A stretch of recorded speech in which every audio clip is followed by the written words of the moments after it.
Wingy Boxing IFL TV in association with MTK Global. Just bumped into the Hitman, very happy Hitman, with his prospect who just got the wicked third round stoppage over Sean Big Sexy. Nathan Gorman got the win. Talk to me about the fight.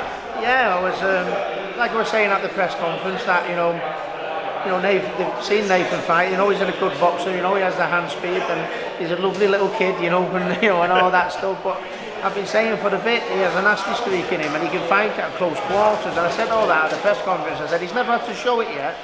But in this fight, you know, with Sean Turner, who hits hard, comes forward, he wanted to win, he was up for the fight. I thought he's going to have to show that side of the game, and hopefully Sean will bring the best out of him. And that's exactly what Sean did. He brought the best. He brought the best out of him.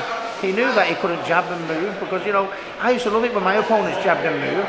I thought sooner or later I'll catch up with you. You can't do that for 12 rounds. But it's the people you have to, when you go up in the level, you have to stand your ground a little bit more. Mayweather stood his ground with me, you know what I mean? And it's a daunting when you're trying to push someone back and they don't want to move. So that's the side of his game he had to show. And it's very impressive to do it against someone like Sean Turner, to be honest with you. He throws a big heavy right hand over the top, you know what I mean? He's very, very aggressive. And everything that I knew Nathan had in his tank, he had to show tonight, and that's because Sean brought it out. A lot of people have been mentioning the speed of Nathan, the past few fights in particular. What's the origin for that speed for such a big guy? I like the hand speed in it. I don't know, it's something you're either born with. He's born with it, and we try and work on all areas in the gym, you know what I mean? He showed his hand speed, he showed his body punching, lovely right uppercut tonight. Even though his hand speed is exceptional, I've got to make it even better, so his hands are only going to be as fast as these are, so it's working well, the body punches, the uppercuts, close quarter, long range, hand speed, defence, inside, fighting in the pocket. He showed it all tonight, but it will get better, trust me, because it has to get better when he goes up in level. It's a little bit awkward having to keep mentioning Daniel Dubois with him, but he seemed okay with it. He's like, look, when you mention Daniel, you mention me, and vice versa. And I said to him, at one point, people were possibly leaning more towards Daniel because of a bit come on the scene in a bigger way, a bigger exposure sort of. But now it's like 50-50. Some people are going Nathan. It's really building into a good fight. Well, I know what he's capable of. Daniel Dubois is very, very strong, very, very powerful.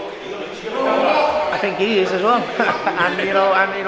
With all the other things in his armoury, and I want to add more to his armoury, you know what I mean? He's throwing a lovely left hook to the body, I want to get that right hook to the body good, and I want to get that right hook to the head, and the right cross good, I want the right cross as good as the left hook. He'll always have his funny punch, which seems to be the left hook, but it's for my job to bring the rest out of him, and he's versatile, he can box in so many areas. I'm confident I'll be able to bring everything out of him. So, I want his trainers to watch the videos of Nathan Gorman, and I want them scratching their heads, thinking, what do we do here? I know myself when I used to watch fight tapes of my opponent scratching my head, it's not a nice feeling, so that's what I want his future coaches to think. And you really enjoying the coaching after boxing, aren't you, Ricky? I can see it in you, you're loving it, don't you? Yeah, I love it. It's, you work every day with these lads, every day you work in life and you get close to them.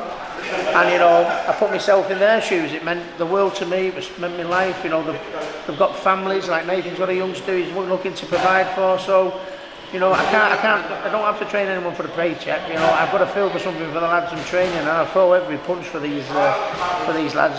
You come close to them when you spend every day your working life with them, and I'm absolutely delighted, and I'm loving the coaching because I'm just helping these lads to fill the dreams like I was able to do. Right, Ricky, I will leave you to it. Every time I interrupt you, you've always got a drink, and I'm always interrupting you whenever you have a drink. So, it's one of them at the minute. It's not a Guinness. That will come in a bit. Not the one you think. After Tyson's done the business. Yeah. Ricky Hatton, thank you for speaking to Wingy Boxing IFL TV. Appreciate it. Thank you.